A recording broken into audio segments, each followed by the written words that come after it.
Hello guys, ಮತ್ತೊಂದು ವಿಡಿಯೋಗೆ ಸ್ವಾಗತ. ಇವತ್ತು ನಾನು ಮಾತಾಡಕ್ ಹೋಗ್ತಿರೋಂತ ಒಂದು ಯೋಜನೆ ಏನಿದೆ ಅಂತ ಹೇಳಿದ್ರೆ, ಅದು ಪ್ರಾರಂಭ ಆಗಿದ್ದು 1997ರಲ್ಲಿ. ಮತ್ತೆ ಅದಕ್ಕೆ ಕೆಲವೊಂದು ಚೇಂಜಸ್ ಗಳನ್ನ ತಂತು ನಮ್ಮ ಒಂದು ಕರ್ನಾಟಕ ಸರ್ಕಾರ. ಆ ಒಂದು ತಂದಿರುವಂತ ಚೇಂಜಸ್ ಗಳನ್ನ 2004 ಮತ್ತು 2005 ಒಂದು ನಡುವೆ ಈ ಒಂದು ಯೋಜನೆಯನ್ನ ಲಾಂಚ್ ಮಾಡ್ತು. ಇದರ ಒಂದು ಹೆಸರು ಯಾವುದು ಅಂತ ಹೇಳಿದ್ರೆ ಉದ್ಯೋಗಿನಿ ಸ್ಕೀಮ್ ಅಂತ ಹೇಳಿ. ಉದ್ಯೋಗಿನಿ ಸ್ಕೀಮ್ ನ ತರುವುದರ ಒಂದು ಮೂಲ ಉದ್ದೇಶ ಏನಾಗಿತ್ತು ಅಂತ ಹೇಳಿದ್ರೆ, ಮಹಿಳೆಯರಿಗೆ ಆರ್ಥಿಕವಾಗಿ ಸ್ವತಂತ್ರ ಮತ್ತು ಸ್ವಾವಲಂಬನೆಯನ್ನ ತರುವಂತ ಒಂದು ಗುರಿಯನ್ನು ಇಟ್ಕೊಂಡು ಈ ಒಂದು ಯೋಜನೆಯನ್ನ ಜಾರಿಗೆ ತಂದರು. ಇದು ಮುಖ್ಯವಾಗಿ ಸೇವಾ ಮತ್ತೆ ವ್ಯಾಪಾರ ಕ್ಷೇತ್ರಗಳಲ್ಲಿ ಸೇವೆ ಸಲ್ಲಿಸುವುದರ ಮೂಲಕ ಸ್ವಯಂ ಉದ್ಯೋಗ ಉತ್ತೇಜಿಸುವುದು ಇದರ ಒಂದು ಗುರಿಯಾಗಿದೆ. ಈ ಒಂದು ಯೋಜನೆ ಅಡಿಯಲ್ಲಿ ಮಹಿಳೆಯರು ಬ್ಯಾಂಕುಗಳು ಅಥವಾ ಇತರ ಒಂದು ಹಣಕಾಸು ಸಂಸ್ಥೆಗಳ ಮೂಲಕ ವ್ಯವಹಾರ ಚಟುವಟಿಕೆಗಳಿಗೆ ಅಥವಾ ಉದ್ಯಮವನ್ನು ಪ್ರಾರಂಭಿಸಲು ಕರ್ನಾಟಕ ರಾಜ್ಯ ಮಹಿಳಾ ಅಭಿವೃದ್ಧಿ ನಿಗಮದಿಂದ ಪಡೆದ ಸಾಲದ ಮೇಲೆ ಸಹಾಯಧನವನ್ನು ಪಡಿಬಹುದು. ಈ ಒಂದು ಸಾಲಗಳನ್ನ ವಾಣಿಜ್ಯ ಬ್ಯಾಂಕ್ಗಳು, ಜಿಲ್ಲಾ ಸಹಕಾರಿ ಬ್ಯಾಂಕ್ಗಳು ಅಥವಾ ಇತರ ಹಣಕಾಸು ಸಂಸ್ಥೆಗಳು ಇದನ್ನ ವಿತರಿಸುತ್ತದೆ. ಸಂಘಟಿತ ಸಾಲದ ವ್ಯವಸ್ಥೆಯ ಕೊರತೆಯ ಕಾರಣದಿಂದಾಗಿ ಮಹಿಳೆಯರು ಸಾಲದಾತರಿಂದ ಹೆಚ್ಚಿನ ಸಾಲನ ಪಡೆದುಕೊಂಡು ಹೆಚ್ಚಿನ ಬಡ್ಡಿಯನ್ನ ಕಟ್ತಿದ್ರು. ಹಾಗಾಗಿ ಮಹಿಳೆಯರಿಗೆ ಸುಲಭವಾಗಿ ಲಭ್ಯ ಆಗಿರುವಂತಹ ಅಧಿಕೃತ ಸಾಲದ ಮಾರ್ಗವನ್ನ ಸ್ಥಾಪಿಸುವುದು ತುಂಬಾ ಅವಶ್ಯಕತೆ ಇತ್ತು. ಹೆಚ್ಚಿನ ಲಾಭ ಕೊಡುವಂತಹ ಚಟುವಟಿಕೆಗಳಿಗೆ ನಮ್ಮ ಈ ಯೋಜನೆ ಅಡಿಯಲ್ಲಿ ಬೆಂಬಲನೂ ಸಿಗುತ್ತೆ ಮತ್ತೆ ಸಪೋರ್ಟ್ ಕೂಡ ಸಿಗುತ್ತೆ. ಕೆಲವೊಂದು ಚಟುವಟಿಕೆಗಳಿಗೆ ನಾನು ಉದಾಹರಣೆಯನ್ನು ಇವಾಗ ಕೊಡ್ತಾ ಇದ್ದೀನಿ.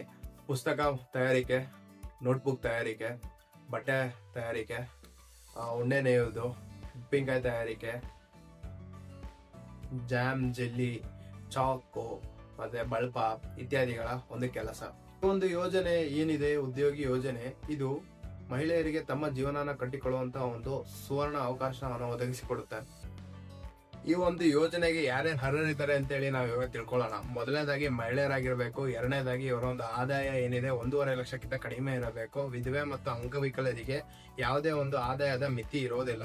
ಇದರ ವಯೋಮಿತಿ 18ರಿಂದ 55 ವರ್ಷದವರೆಗೂ ಇದೆ. ಮತ್ತು ಇವರು ಕರ್ನಾಟಕದ ಶಾಶ್ವತ ನಿವಾಸ ಆಗಿರಬೇಕು.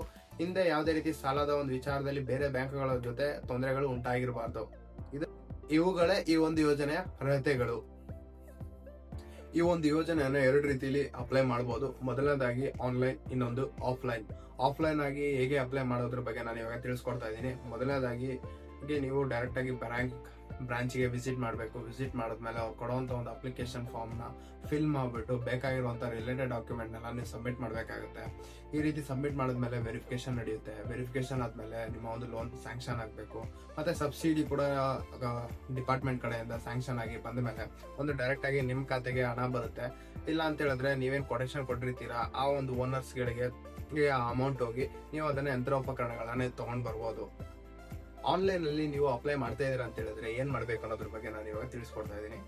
ಆನ್ಲೈನ್ ಅಲ್ಲಿ ನೀವು ಹೋಗ್ತೀರಾ, ಹೋದಾದ್ಮೇಲೆ ನಿಮ್ಗೆ ಯಾವ ಬ್ಯಾಂಕಿಂದ ಸಾಲ ತಗೋಬೇಕು ಅಂತ ಅನ್ಕೊಂಡಿರ್ತೀರಲ್ಲ, ಆ ಒಂದು ಬ್ಯಾಂಕ್ ನ ಒಂದು ವೆಬ್ಸೈಟ್ ಗೆ ನೀವು ಹೋಗಿ ಅಲ್ಲಿ ನೀವು ನಿಮ್ಮ ಒಂದು ಅಪ್ಲಿಕೇಶನ್ ಸಬ್ಮಿಟ್ ಮಾಡಬೇಕು. ಸಬ್ಮಿಟ್ ಮಾಡಿದ್ಮೇಲೆ ವೆರಿಫಿಕೇಶನ್ ಆಗುತ್ತೆ. ವೆರಿಫಿಕೇಶನ್ ಆದ್ಮೇಲೆ ಅಪ್ರೂವಲ್ ಎಲ್ಲ ಆದ್ಮೇಲೆ ಸೈಟ್ ಇನ್ಸ್ಪೆಕ್ಷನ್ ಆಗುತ್ತೆ. ಸೈಟ್ ಇನ್ಸ್ಪೆಕ್ಷನ್ ಎಲ್ಲ ಆದ್ಮೇಲೆ ನಿಮಗೆ ಬೇಕಾದಂತ ಒಂದು ಸಬ್ಸಿಡಿಗೆ ಇವ್ರು ಬ್ಯಾಂಕ್ ಅವರನ್ನೇ ಒಂದು ಲೆಟರ್ ಕಳಿಸ್ತಾರೆ ನಿಗಮಕ್ಕೆ. ನಿಗಮದಿಂದ ಅದು ಅಪ್ರೂವಲ್ ಎಲ್ಲ ಬಂದ್ಮೇಲೆ ನಿಮ್ಗೆ ಸಾಲ ಏನು ಬಿಡುಗಡೆ ಆಗುತ್ತಲ್ಲ, ಆ ಒಂದು ಸಾಲ ನಿಮ್ಮ ಒಂದು ಖಾತೆಗೆ ಬರ್ಬೋದು. ಅಥವಾ ಇಲ್ಲ ಅಂತ ಹೇಳಿದ್ರೆ ನೀವು ಯಾವ ಒಂದು ಯಂತ್ರೋಪಕರಣಗಳನ್ನ ಪೂರೈಕೆದಾರ ಯಾರು ಇರ್ತಾರಲ್ಲ, ಡೀಲರು, ಅವರ ಒಂದು ಅಕೌಂಟ್ಗೆ ಡೈರೆಕ್ಟ್ ಆಗಿ ಹೋಗ್ಬೋದು. ಆ ಮುಖಾಂತರ ನಿಮ್ಗೆ ಬೇಕಾಗಿರುವಂತಹ ಒಂದು ಯಂತ್ರೋಪಕರಣಗಳು ನಿಮಗೆ ಸಿಗುತ್ತೆ. ಈ ಒಂದು ಯೋಜನೆ ಅಡಿಯಲ್ಲಿ ಮಹಿಳೆಯರಿಗೆ ಎಷ್ಟು ಸಾಲ ಸಿಗುತ್ತೆ ಅಂತ ಹೇಳಿ ಎಲ್ರಿಗೂ ತುಂಬಾ ಪ್ರಶ್ನೆಗಳು ಕಾಡ್ತಿರ್ಬೋದು. ಇದು ಡಿಪೆಂಡ್ಸ್ ಅಪಾನ್ ನೀವು ಒಂದು ಪ್ರಾಜೆಕ್ಟ್ ಯಾವ ರೀತಿ ಇದೆ, ನಿಮ್ಮೊಂದು ಉದ್ಯಮ ಚಟುವಟಿಕೆ ಯಾವ ರೀತಿ ಬರುತ್ತೆ, ಫ್ಯೂಚರ್ ಯಾವ ರೀತಿ ಇದು ಬೆಳವಣಿಗೆ ಆಗುತ್ತೆ ಅನ್ನೋದ್ರ ಮೇಲೆ ನಿಂತಿರುತ್ತೆ. ಮತ್ತೆ ಇದು ನಿಮ್ಮ ಒಂದು ಪ್ರಾಜೆಕ್ಟ್ ಅಪ್ರೂವ್ ಎಲ್ಲ ಆದ್ಮೇಲೆ ಮಿನಿಮಮ್ ಏನೇನಂತ ಹೇಳಿದ್ರು 1 ಲಕ್ಷದ ರೂ ಸಿಗ್ಬೋದು. ಡಿಪೆಂಡ್ಸ್ ಆಗುವಂತ ಚಾನ್ಸಸ್ ಜಾಸ್ತಿ ಇರುತ್ತೆ. ಬೇರೆ ಬೇರೆ ಸಿಚುವೇಶನ್ಸ್ ಗಳು ಅಥವಾ ಬೇರೆ ಬೇರೆ ಆಕ್ಟಿವಿಟೀಸ್ ಗಳ ಮೇಲೆ ಇದು ಅವಲಂಬನೆ ಆಗಿರೋದ್ರಿಂದ ಇಷ್ಟೇ ಸಿಗುತ್ತೆ ಅಂತ ಹೇಳಿ ಹೇಳೋದಕ್ಕೆ ಬರಲ್ಲ. ಕಮ್ಮಿ ಕೂಡ ಆಗುವಂತ ಚಾನ್ಸಸ್ ಇರುತ್ತೆ. ಫಲಾನುಭವಿಗಳಿಗೆ ಉದ್ಯಮ ಅಭಿವೃದ್ಧಿಯಾದ ತರಬೇತಿಗಳನ್ನ ಕೊಡ್ತಿದ್ದಾರೆ ಈ ಒಂದು ಯೋಜನೆ ಅಡಿಯಲ್ಲಿ. ಸಾಲಕ್ಕೆ ಅಗತ್ಯವಿರುವಂತಹ ದಾಖಲೆಗಳ ಪಟ್ಟಿ ಈ ರೀತಿಯಾಗಿದೆ. ಮೊದಲನೇದಾಗಿ ಅರ್ಜಿದಾರರ ಫೋಟೋಸು, ಎರಡನೇದಾಗಿ ಸಾಲ ಯಾವ್ದಕ್ ಪಡಿತಾ ಇದೀವಿ ಅದಕ್ಕೆ ಸಂಬಂಧಿಸಿದಂತ ಒಂದು ತರಬೇತಿ ಅಥವಾ ಅನುಭವದ ಪ್ರಮಾಣ ಪತ್ರ ಇರಬೇಕು. ಆರ್ಥಿಕ ಸಹಾಯಕ್ಕಾಗಿ ಉದ್ದೇಶಿಸಿರುವ ಚಟುವಟಿಕೆಯ ಒಂದು ಸಂಪೂರ್ಣವಾಗಿರುವಂತಹ ವಿವರವಾದ ಯೋಜನೆ ವರದಿ ಇರಬೇಕು. ಮೂರನೇದಾಗಿ ಕುಟುಂಬದ ವಾರ್ಷಿಕ ಆದಾಯದ ಪ್ರಮಾಣ ಪತ್ರ ಇರಬೇಕು. ಜಾತಿ ಪ್ರಮಾಣ ಪತ್ರ ಬೇಕು. ಮತ್ತೆ 4ನೇದಾಗಿ ರೇಷನ್ ಕಾರ್ಡ್ ಮತ್ತೆ ಮತದಾರರ ಗುರುತಿನ ಚೀಟಿ ಇರಬೇಕು. ಮೂರನೇದು ಯಂತ್ರೋಪಕರಣಗಳು ಅಥವಾ ಸಾಧನಗಳು ಮತ್ತು ಇತರೆ ಬಂಡವಾಳ ವೆಚ್ಚದ ಉಲ್ಲೇಖದ ಒಂದು ಪತ್ರಗಳಿರಬೇಕು. ಇದೇ